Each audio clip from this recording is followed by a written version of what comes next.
welcome back to Key Point here on TV3. Now, President John Mahama has said the implementation of the National Anti-Corruption Action Plan, which was adopted by Parliament, remains on track in the fight against corruption. He was addressing Parliament in his last State of Nation address, and he did make that clarion call and the appeal to Parliament to have the RTI passed before this life of the 6th Parliament ends. Implementation of the National Anti-Corruption Action Plan, which was unanimously adopted by this August House, remains on track. I wish to commend this House for the passage of numerous legislation, including the recent Public Financial Management Act, which strengthens our hands in the fight against corruption. I must, however, point out that public and civil society organizations are disappointed in our inability to pass the Right to Information Bill and are still hopeful that before this Parliament is dissolved at midnight on the 6th of January, a consensus can be found to pass this bill into law.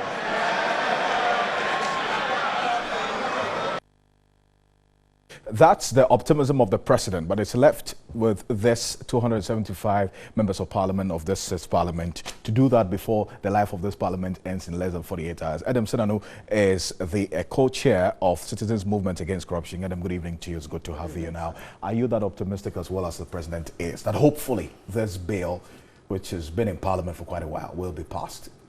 Well, we can't tell. I mean, I think for those of us in civil society, it would be very critical and useful if it were passed.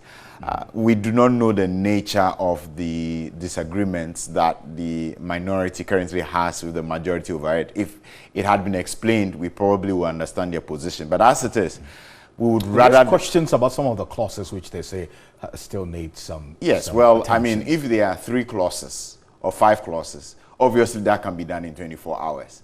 And for the life of me, for something that has been in Parliament for close to how many years? It was late, it first introduced in 2010.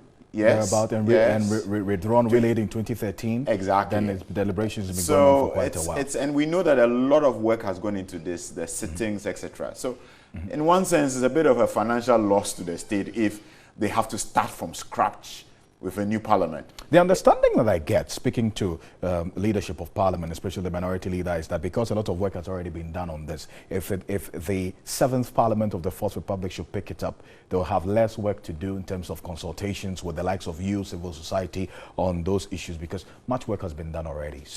Well, we don't know that. I mean, Parliament is being reconstituted. There will be a lot more of new people.